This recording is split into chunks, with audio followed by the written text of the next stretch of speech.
Estamos de regreso para el último bloque de la noche. Ni Raúl Morón ni Félix Salgado Macedonio tiran la toalla. Este fin de semana ambos candidatos se impugnaron nuevamente ante el Tribunal Electoral del Poder Judicial de la Federación sus candidaturas a los gobiernos de Michoacán y de Guerrero. En el Inter, Salgado Macedonio ha acusado de traición a los consejeros electorales propuestos por su partido, por Morena, y el presidente López Obrador dice que los consejeros electorales le tienen fobia a su movimiento político. Veamos el contexto. Este fin de semana, los morenistas Félix Salgado Macedonio y Raúl Morón impugnaron nuevamente ante el Tribunal Electoral del Poder Judicial de la Federación la cancelación de sus candidaturas a los gobiernos de Guerrero y Michoacán, respectivamente. El primero en hacerlo fue Morón. El sábado solicitó al tribunal revertir la decisión del Instituto Nacional Electoral, que calificó de ilegal y arbitraria, y pidió resolver de manera definitiva su impugnación sin que sea devuelta nuevamente a la autoridad electoral. El domingo, Salgado Macedonio entregó su impugnación e informó que además presentó una denuncia en contra de agravios cometidos por los consejeros electorales que votaron para rechazar su candidatura. Salgado Macedonio dijo confiar en que el Tribunal Electoral le devolverá la candidatura. También acusó de traición a los consejeros electorales que fueron propuestos por Morena y que votaron por cancelar su postulación. El pasado 13 de abril, el Consejo General del INE suspendió ambas candidaturas tras considerar que incumplieron con su obligación de presentar su informe de ingresos y gastos de precampaña. Morón y Salgado Macedonio presentaron entonces una primera impugnación ante el Tribunal Electoral del Poder Judicial de la Federación, que ratificó que los dos realizaron actos de precampaña y estaban obligados a presentar informes de ingresos y gastos, pero ordenó al INE presentar un nuevo proyecto de resolución que privilegiara el derecho humano a ser votado. En consecuencia, el Consejo General del INE volvió a discutir el tema y con 6 votos a favor y 5 en contra, votó por cancelar ambas candidaturas. Punto y contrapunto. Bueno, último punto a discutir esta noche. Empiezo contigo, Lecona. ¿Cómo ves esta? Pues Morena se aferra a defender las candidaturas, polémicas candidaturas, por decirlo menos, de los de Guerrero y de Michoacán, de Félix Salgado Macedonio y de Raúl Morón. ¿Cuál podría ser el resultado ante el tribunal?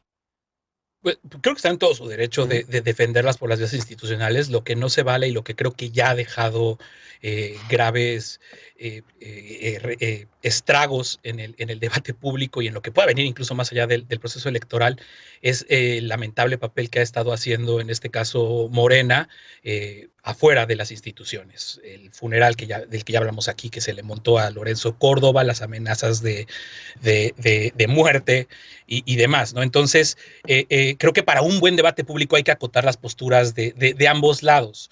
O sea, ni el INE es una santa palomita, ni lo que hicieron en esta ocasión los consejeros y consejeras representa el agravio que están tratando de vender Mario Delgado y los seguidores de Morena. A ver, si el INE hubiera fallado de una forma distinta, estaría en contra de sus propios precedentes, de los precedentes del INE, porque mucho se ha dicho que el caso es exactamente aplicable, el caso de David Monreal, cuando el INE por este tipo de razones, ahorita acotaremos cómo no son las mismas, le negó la candidatura a David Monreal al estado de Zacatecas hace 6 años, no tiene nada que ver con esto. El propio tribunal en su sentencia lo dice así. Lo que sucedió en aquel entonces, hace 6 años, es que el INE le negó la posibilidad de un derecho de audiencia a David Monreal. Tan no es el mismo caso que la propia sentencia del tribunal dice que en esta ocasión eso no aplica, que era uno de los alegatos que tenía el partido Morena para pedir que se devolviera la candidatura a Félix Salgado y a todos los que la perdieron. Entonces, la verdad es que estas reglas de fiscalización, vaya, el INE tiene poderes tremendos de fiscalización, facultades tremendos de fiscalización. De verdad y lo digo con toda honestidad, no es cierto que el INE siempre se ha envuelto en la bandera de la fiscalización para hacer su trabajo bien. Hemos visto fallar al INE tremendamente en cuanto a fiscalización, pero este caso concreto es un asunto que es consecuente para el INE, que va con sus propios precedentes, y vamos a ver qué dice el tribunal, pero realmente no es el agravio que están diciendo los seguidores de Morena. Frida, ¿cómo lo ves? ¿Es una necedad de Morena seguir defendiendo estas candidaturas, tanto su derecho? ¿Qué pasa con lo que hacen algunas colegas feministas como Indira Sandoval de proponer incluir una antiboleta con candidatos que tienen en su haber, pues digamos, este tipo de denuncias? Me parece una gran propuesta y la verdad me parece una necedad innecesaria, un cinismo innecesario. La realidad es que Morena como partido tiene el lugar cabeza en las encuestas.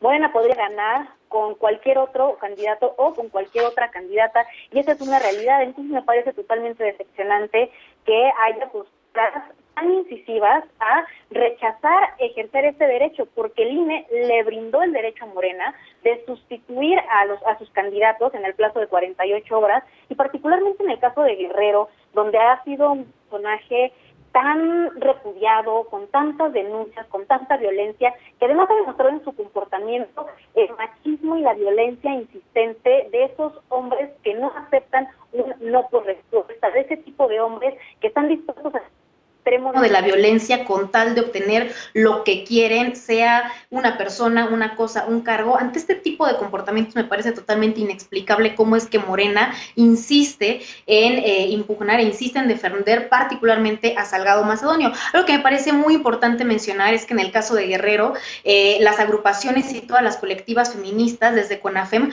se construyó una candidatura feminista ciudadana que por supuesto no está registrada, es una candidatura alternativa que es de una feminista llamada Yolitzin Jaimes, que lo que está buscando justamente es brindar una opción para todas las mujeres que no están dispuestas a votar por un violador para que gobierne ese estado. Y algo que me parece totalmente coincidente en lo que menciona en lo que menciona Lecona, es que el INE no pudo haber resuelto de una forma distinta. Y en el caso de que el tribunal decida revocar la determinación que hace el INE, el precedente para la democracia creo que será muy lamentable, porque se va a demostrar que pesa más la presión política que la ley.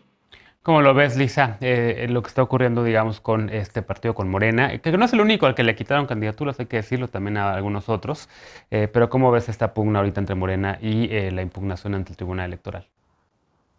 Pues estamos como en la semana de los regalos envenenados, ¿no? Regalos envenenados por todas partes, en el sentido en el que la semana pasada justamente estábamos hablando que si el INE, como decía Alfredo, mantenía su decisión, mostraría cierta coherencia con decisiones anteriores, pero definitivamente enojaría muchísimo al partido que estaba justamente como defendiendo esas candidaturas, pero por el otro lado, pues también había un gran beneficio en seguir minando la credibilidad, la legitimidad del árbitro previo a un proceso electoral que se viene tan complicado, porque pues eso evidentemente, y no es algo nuevo, lo hemos visto en muchísimas ocasiones en donde se ha puesto en duda la credibilidad del árbitro, algunas veces fundada, algunas veces infundada, pues justamente porque lo que se viene después del proceso electoral son todas las impugnaciones y todas las broncas que tendrán que terminar por resolverse también en el tribunal. Y esto le pone mucha presión también al tribunal, mucha presión además, donde vimos a un presidente del tribunal que no se aguantó y le contestó